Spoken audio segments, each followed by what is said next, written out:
Hey guys, what's up? Welcome back here to today's episode of The Fishing Teacher, and really appreciate you guys coming by the channel to spend some time with me on the video. And we're going to be talking about one of my favorite ways to catch bass during the springtime of the year, and that's on a swinghead jig setup.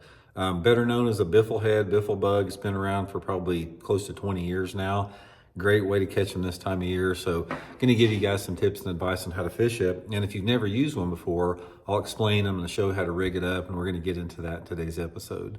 I'm also, for before we get started, just a big thank you to everybody that's taken time to hit that subscribe button here to The Fishing Teacher.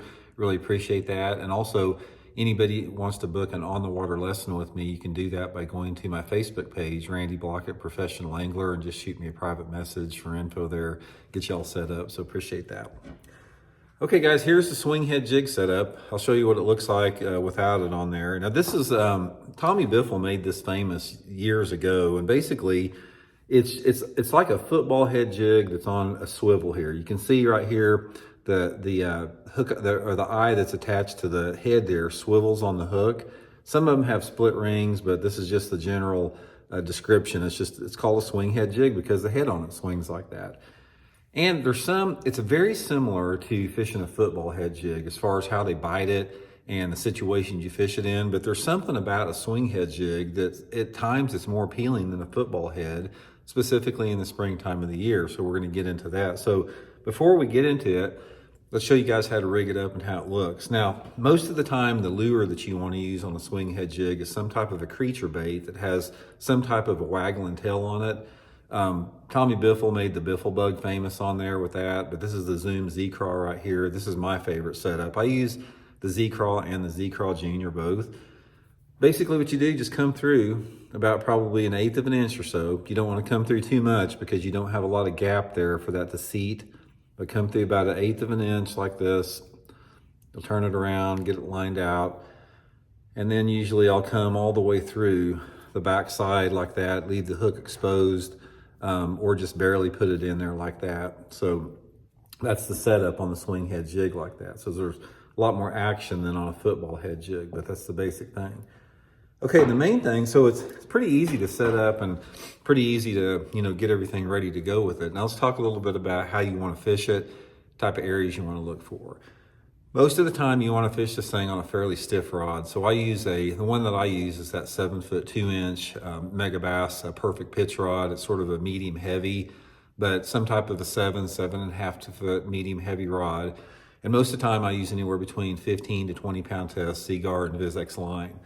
Now the head on it, one of the things about this is I prefer to use a little bit heavier head because this bait is all about bottom contact. You're not hopping the bait. This bait is designed to be dragged right along the bottom. So the head size, I like a little bit heavier head. This is the 7/16. I prefer the 7/16 or the 9/16 for the most part because it allows you to fish it very effectively in a little bit deeper water. It allows you to effectively, if the wind's blowing hard, the bait casts really, really good. If you use a 7/16 or 9/16, you can cast it really good even in 15, 20 mile an hour winds, and you can also keep it on the bottom. But that's the main thing, is just keeping it on the bottom. And it's super easy to fish. Guys, it's a little bit different because you throw it out there. Now, most of the time, like on a football head jig, somebody will throw a football head jig out there and they'll sort of pull it like that and take up the slack, pull it like that and take up the slack. But on the swing head jig, you want to fish it like you're fishing a crankbait, super slow. So I'll just throw it out there, let my bait hit the bottom, and I'll just slowly crawl it along the bottom, just barely reel it like that. That's the difference. There's something about when you do a slow reeling, it sort of wobbles along the bottom like that, sort of like a, crawdad rooting around there. But just reel it like you're reeling in a crankbait really slow. That's just pretend like it's a crankbait that you're just barely cranking in. That gets a lot more bites.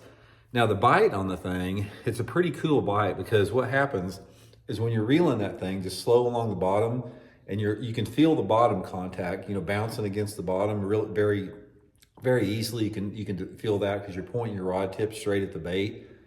And when that fish bites it, all of a sudden it'll just feel like you lose contact with the bottom, almost like the bait's been lifted up off the bottom, and then your line will, start moving out, and then you set the hook with it. So that's pretty simple there. So let's talk a little bit about the type of areas that you want to fish in. In the pre-spawn time of the year, there's going to be a lot of different type of places you can fish this on, depending upon the type of lake that you're fishing. Now, obviously, some of the areas that I like to fish that time of year are in some type of staging areas or the type of spawning areas. You hear me talking a lot about fishing secondary points. While that is good on secondary points, it also works on a lot of different areas.